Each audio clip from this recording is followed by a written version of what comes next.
For the second week in a row, and the first time on the West Coast, America's top young motocross prospects have their chance to show the professional industry what they're made of. The Moto Combine is next.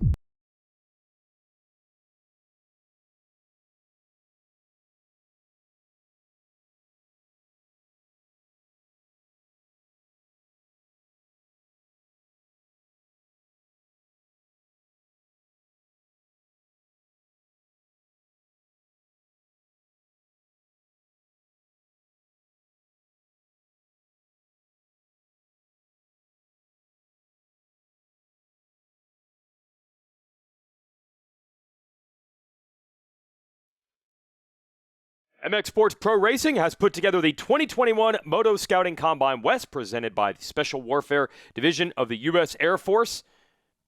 Today we are in California. 3 coaches, Brock Glover, Buddy Antunez, and Chad Reed, and we've divided up the riders today amongst those 3 coaches who boast many professional championships between them. We also have an array of physical trainers, nutritionists, even media training to help these young teenagers learn the next steps as they transition into the pro ranks. You can consider this an NCAA tournament type experience for them. They will race each other at the end of the day, but first, the coaching. 6-time AMA motocross champion Brock Glover out on the track with the likes of Chance Hymas. Let's listen in. Because if you quad in, you can double out. Yeah. The problem is if you triple in, then you're stuck with a weird rhythm. I agree. And it's kind of a weird transition. That little pocket between the jumps is not really... Did anybody pace it? Did you pace it off to see how far it is? I did. How do you pace it off? Just like you would pace off a golf shot, baby. If you're a golf... I know, well, caddies know each pace is just about 3 feet.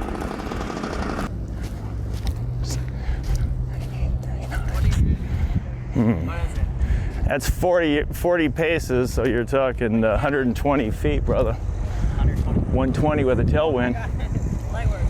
It's 120 with a tailwind. Oh, so we got it all day. You got it all day, brother. Just wear an extra large jersey, get a little extra, like a sail. Go into the pits, tell your mechanic 2 clicks in on the compression on each sand and we'll go for it. Dude, go up 2 spring rates. They love I know, the quad. Then your quad here you got to do. I think you can quad and then just blitz, right? I don't know. That's a good. You might be able to wheel tap the third onto the over the fourth. You know what? It's funny because the landing in between the fourth and the fifth is better than the third and the fourth. It's a longer pocket. 3, 2, 3. I don't know. That's a pretty good shot, but you got at least it's going to. No. How do you die off that one? That's the easiest one. Dude, it was so stupid too. It was so I hit small. it second lap. And that's I know it's a long ways, but 120. I mean, standard supercross. If you did that though, you could go 2-2 out. Yeah, you could go 2-2, no problem, and you'd be all. This one would be really. You'd be all like middle to right, set up perfectly for the corner, as long as it didn't get a pocket over there. So hard. There's a big difference between going outside and in, how many feet you're covering, and inside is going to be way faster. Yeah.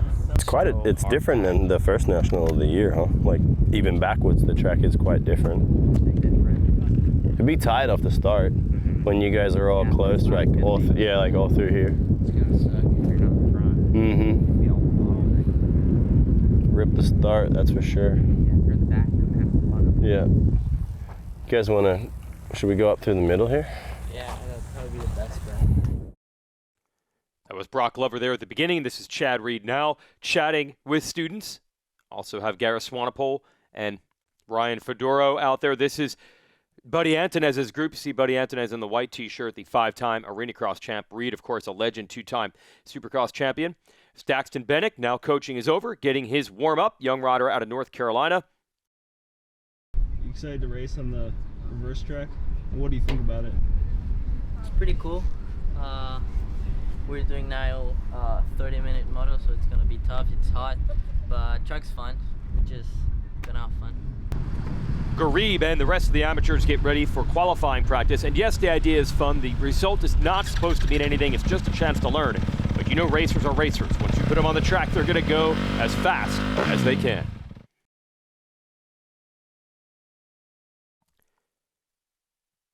The MX Sports Moto Scouting Combine presented by U.S. Air Force Special Warfare Division.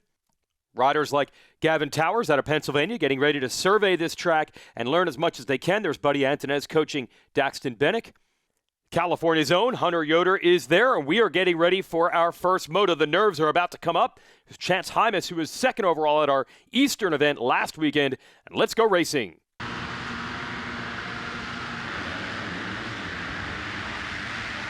Here we go, Fox Raceway here in Palo, California, and Ryder DeFrancesco fires off to the early lead with the whole shot of the Monster Energy Team Green Machine. He was the winner of the overall at our last event, the Eastern Combine at Indiana. Oh, and a pileup. That looked like Brock Bennett there on the left, who started it with the purple gear. Bennick and Towers held up, so they're all the way in the back. DeFrancesco leads. Luke Kalitzin, a great starter here from California, is second. Chance Hymas, the other Kawasaki rider who battled DeFrancesco at our last event, comes in about fourth. There's Talon Hawkins in the 71, the Rockstar Husqvarna, in third. Preston Baseflug in the 28 has moved around Kalitzin to second. As you see some of the elevation here at Fox Raceway. Ryder D getting away, and I mentioned a lot of these riders compete in different divisions at a normal amateur race. DeFrancesco was considered a B rider this year, and intermediate, not even up to the expert ranks, but when he has gone against the experts, he has been able to beat them. And Baseflug has been coming into his own this year as well, and there are rumors that this Kawasaki Team Green squad is looking and speaking to Baseflug as well. And these riders are using this combine to show what they're made of. As for Hymas, 832 in the Kawasaki, it is already known that he has a deal with Honda, actually, for the future. It's going to be his last ride with Kawasaki. And it shows you the dedication of these brands to this event. Hymas is going to learn a lot at this race, and he's going to use those skills racing for Honda in the future. But Kawasaki wanted to support this, and they brought their best talent out here. Here's Towers around Parker Ross. Remember, Towers was down in that early crash. Same thing here with Bennick. Got a lot of work to do from the back. On the Orange Brigade KTM, back to our leader. Pulling away, Ryder D. Here's Baseflug. And now Hymas up to third. And Hymas is just an old-fashioned type. He races. A lot of these kids, they'll practice a lot of drills, a lot of training motos. But Hymas is still out there every weekend at a really gnarly local series with rough tracks in Utah. He comes down from his home in Idaho, gets his training there, and look at this. Quite quickly, he has caught DeFrancesco, who had a big lead, and now to the lead. So not messing around here. Hymas crashed while leading in our last event, and that's what allowed DeFrancesco to get the better of him. Today, he is taking matters into his own hands. And there it is. Chance Hymas from behind to get it. And these kids are whipped. It is very hot today here in California, and this is a much longer moto than they are used to. Baseflug, solid run over Hawkins. Yoder, Kalitzin, Bennick come through next. And to give everyone the full experience, we bring all the riders up to the podium after Moto 1. They're hot, they're tired, and this gives them even less rest and recovery time for Moto 2 to make the format, as you see Hymas there, makes that format much more like what they will face at the pro level. Let's get some more coaching from Buddy Antonez. Like what? We're a team here. What are you thinking? So for a little bit, I was a little bit too stiff-armed on the starts. Yeah, I saw that too. So I saw getting your hips back a little bit more. That's the best way that I could describe it, is shifting your hips back, keeping your head forward so the thing doesn't loop out, but then you can get drive to the rear and go. Okay? How did your starts feel? It felt all right. Dirt was really deep, so I felt like I was struggling to get a really good drive. The one I saw, you almost looped out. Well, yeah, that one. That's too much up the front, so I'm trying to... What I saw technically that you can do is your head, torso rolled up before your hips shifted back. So you're here, head rolled up, and you went to a wheelie. Have it always come, your head's here, have your hips slide back, but your head kind of stay, yeah, you got what I'm saying. How'd yours feel? I felt all right. I had a hard time getting, I just like we were just so slow. Yeah. You gonna deal with that a little bit. Yeah, but other than that, I think we're good. I get a little bit off balance. Okay. So best way I can help you with your balance is 30-second board goes up. Make sure you're not dominant to one leg, both feet. Are you two-footed or one? Two-footed. So have both your feet kind of be hanging. That way, if you got one foot hanging the whole time the 30-second board's up, you could get dominant to one side, and then you put. So keep both hanging, and then board goes sideways. Bring your shifter foot, or you're in the position to stay balanced. You to focus on all day, of trying to lean the bike and run the edge of the tire a little bit more. Okay, I saw a lot of kind of pushing the front around. All right, try to relax those shoulders, relax those arms, and just let the bike lean and roll through a little bit more. Cannot fight the front end and just catch a lean, good throttle roll. You're going to be efficient. I think that's the number one goal for you today, is not fight the front end. Okay? All right. And so talk about track a little bit. If I had segment times, I could go over it a little bit more. I feel like the second triple out's faster. I feel like this one's going to be faster, right? Because you got to check up off that big if you don't triple, right? So then we got this line over here is the only other thing to talk about, is if you can get it. I think for sure that one will be better if you can get it. You know what I mean? I think it is. It depends what the track shapes up like as far as bumps or anything like that going in it, but for the most part it's wide. You can move around a couple feet here or there. I did see Talon. I'm going to take a page from you right here, coming down this rhythm lane here. Ryder, you guys are going inside. I think you went outside as well. So what happened with when you're going to this inside, you had to shut down a little bit earlier and kind of find it. When you went to the outside, from what I could see, you could just drive off that thing and kind of let it float off of that. Great coaching there from Budman. We'll bring in a healthy lunch for the riders, some time with trainers like Ryan Fedoro and Gareth Swanepoel here, and a great speech from the U.S. Air Force Special Warfare Division. And we'll be right back with Moto 2.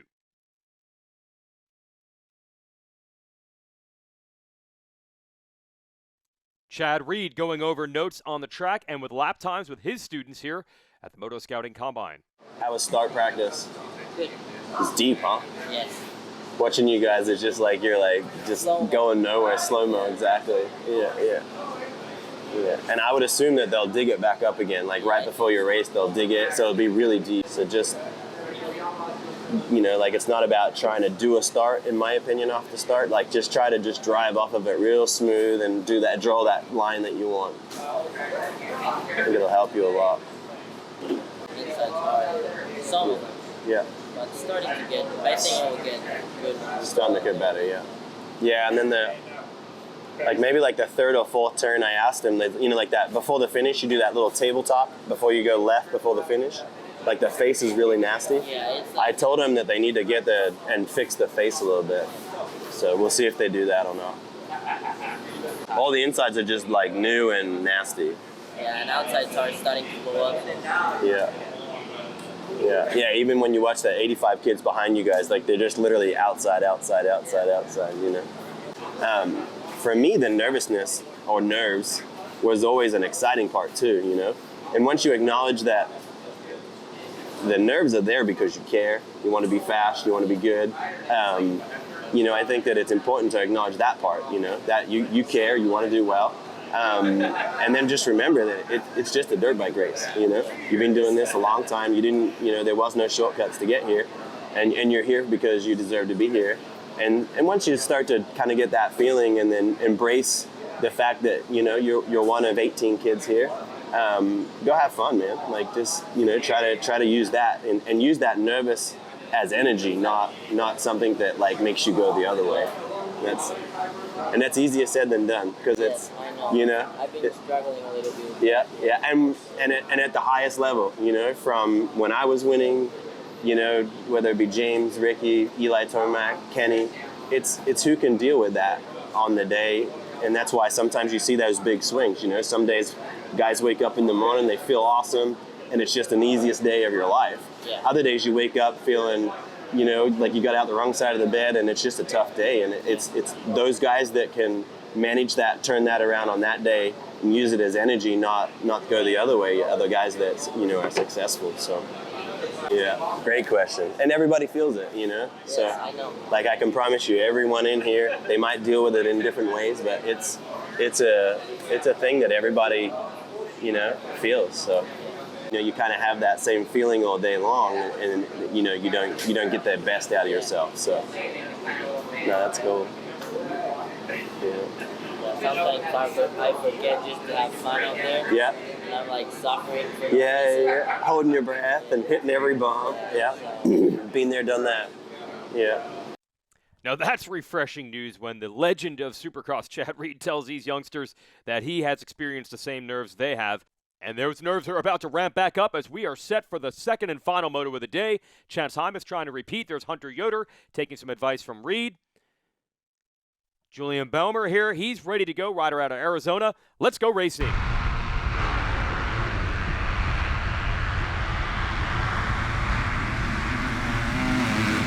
Francesco again with a hole shot. Much better start this time from Bennett on the 241. He is second. Remember, he was down in this corner here in Moto 1, and there is Hymas all the way around the outside. Your first Moto winner.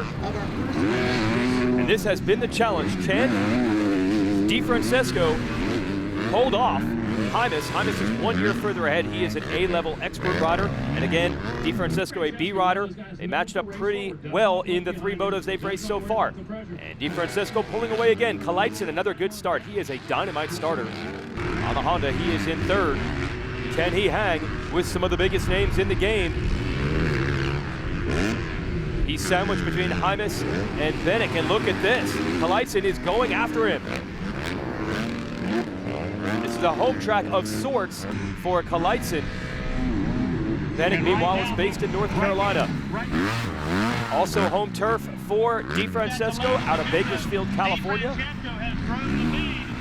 And he is gone. Just like he did in Moto 1, the early lap speed, impressive. So Hymas has now gotten to third. What happened to Bennett? They pushed him back. It's Yoder now, fourth. Bennett must have had a crash, lost a lot of ground. Now he's battling with the 15 of Towers. So Kaleitsin is really showing something here, and it has gone wrong for Bennett. He's under pressure from Gareed.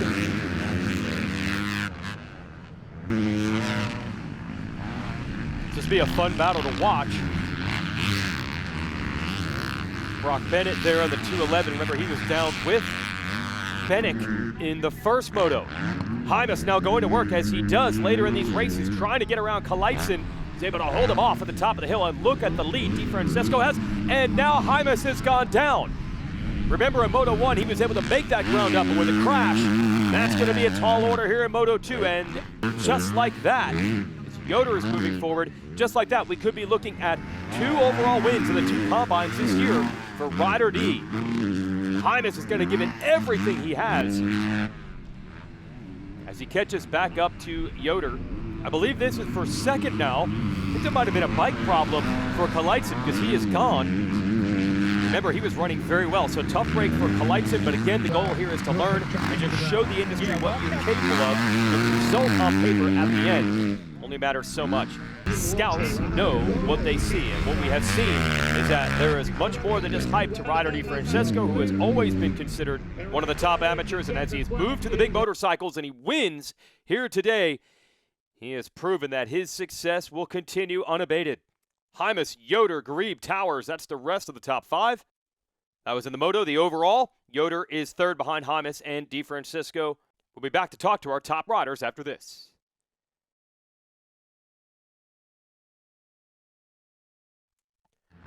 Well, this was the moment that decided this Moto Scouting Combine West. Luke Kaleitsin in second. Chance Hymas at the top of the hill goes down here trying to get him. That meant no chance of catching Rider DeFrancesco, who took the win. Hymas was second. Hunter Yoder takes third.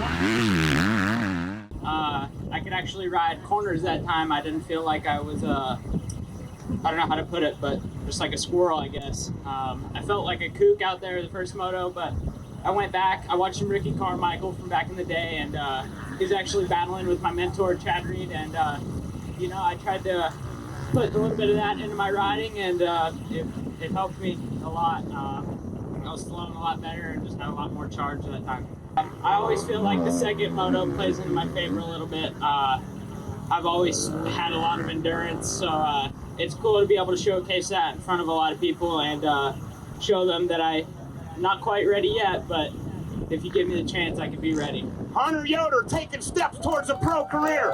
Come on, Fox Raceway, let them hear you. Yeah, it's kind of frustrating.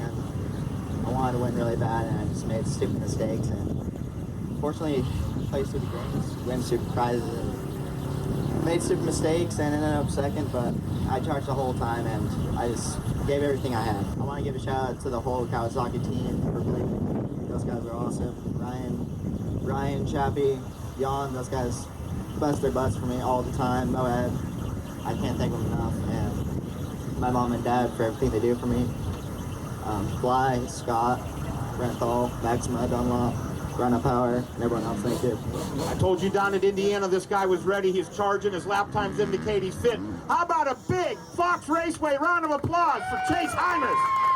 I would have to say this is my favorite track, but winning any track makes it your favorite. So yeah, it was super fun. I love doing these. This is a great opportunity. I love how these guys are setting this up. It's a great stepping stone. So thank you guys for having this hospitality and everything, and I can't wait to do more. I felt better, a lot better this moto, just wines and everything else, but I was mostly having fun, but that makes it a lot better. But yeah, it's I can't thank the whole Kawasaki crew enough. Pro Circuit, Monster, Renan, Dunlop, everyone else, thank you.